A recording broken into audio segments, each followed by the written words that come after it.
Good morning, YouTubers. Today I'm going to be baking a traditional Scottish shortbread, and the ingredients that you would need for it is plain flour, 12 ounces of plain flour, although I've got double in here because I'm making a double batch. You need 8 ounces of sugar, but there's 16 ounces of sugar in this because the double batch, and 4 ounces of butter, good quality butter. You need good quality butter because it makes a much better shortbread. And an optional extra for it is some vanilla essence. There you can see. Now the first thing you do is you add your sugar to your flour and just mix it round. Give it a mix. And then you add your butter. I've chopped it into little cubes because what we're going to do is we're going to rub it in, and the end result should be resembling sand, you know, the consistency of sand. So just rub it between your fingers. It's important that you don't melt the butter.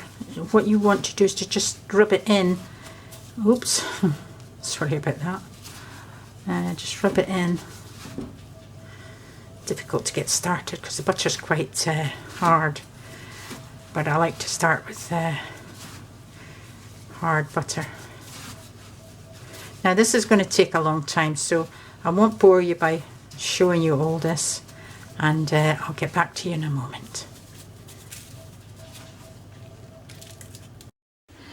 Right folks, I'm in the sink with it because I was making an awful mess with it.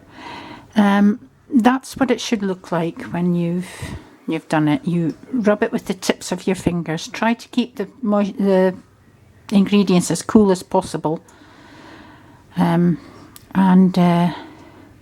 If you raise up when you're mixing it, if you raise the flour up like that, and then it keeps it quite cold. There we are. So that's what it should look like. Grains of sand. Okay, so I'll get on to the next bit now. Right folks, after you've greased your pan, well, what I do is I put some greaseproof paper in the pan, and this is just to make it easier to get the shortbread out, but you don't have to. As long as you've greased this pan really well, the shortbread will come out when it's cool, but I just like to put greaseproof paper in just to be on the safe side.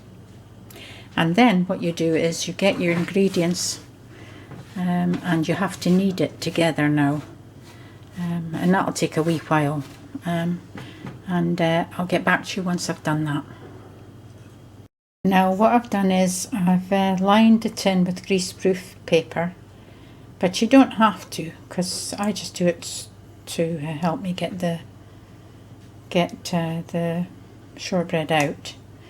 Then you pack the shortbread mixture into the tin. I haven't finished doing it, but I'll show you when I finished it.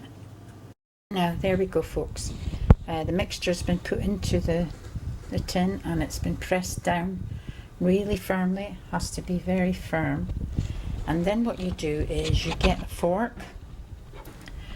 and you put the fork into the mixture. Sorry, you're not seeing that. All the way along.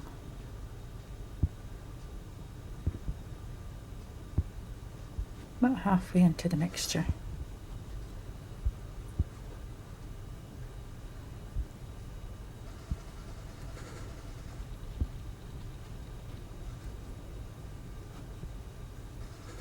And I'll show it to you when I'm finished. There we are folks, that's all the holes pricked in it. Now it doesn't have to be uniform because at the end of the day it is homemade, so it doesn't have to be just perfect. and then you put your oven on to gas mark 3, or if it's an electric oven, it'll be 160 centigrade or 325 Fahrenheit. And you'll leave it in the oven for about 30 minutes. Depending on if your oven's fan assisted. If your oven's fan assisted, it'll be a little bit quicker, probably 20 minutes I would say. But you'll know it has to be golden brown, not, you know, very light golden brown, not burnt. It's just got to be a light golden brown. So you'll have to keep your eye on it. So that's very important. Right, I'll get back to you once we get it out of the oven. Okay. There we are, YouTubers. I've just taken them out of the oven.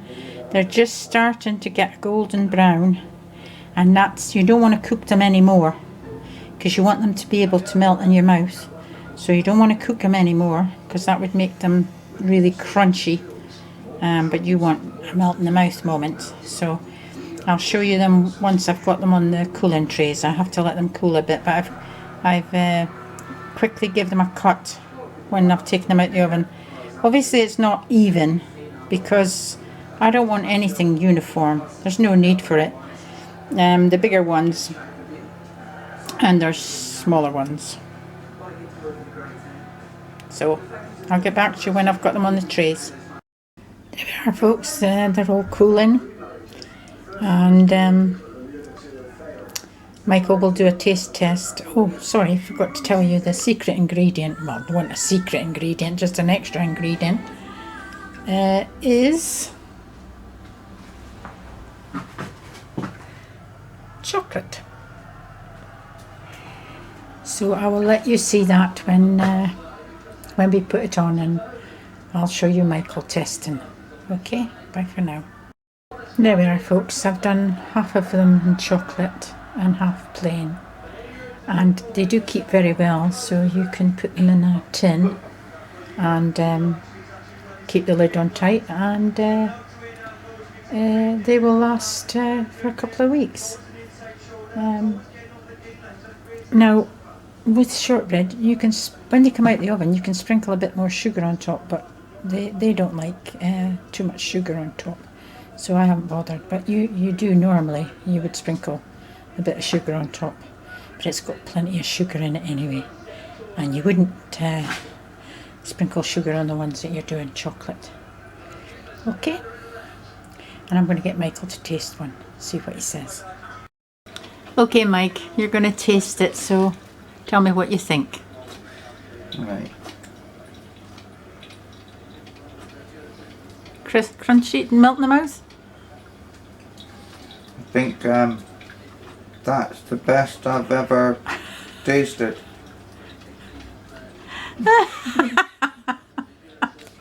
Well, so what do you think of that then, Mike? They're really good. Really good. Really? Yeah. Melt in the mouth? Yeah. Yeah. They're lush. Yeah. Okay, so your tenner's and I'll give you your tenner later, okay? Don't tell anyone.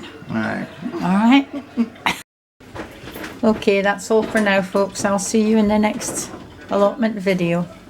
Bye for now. Hope you enjoy the shortbread. Bye.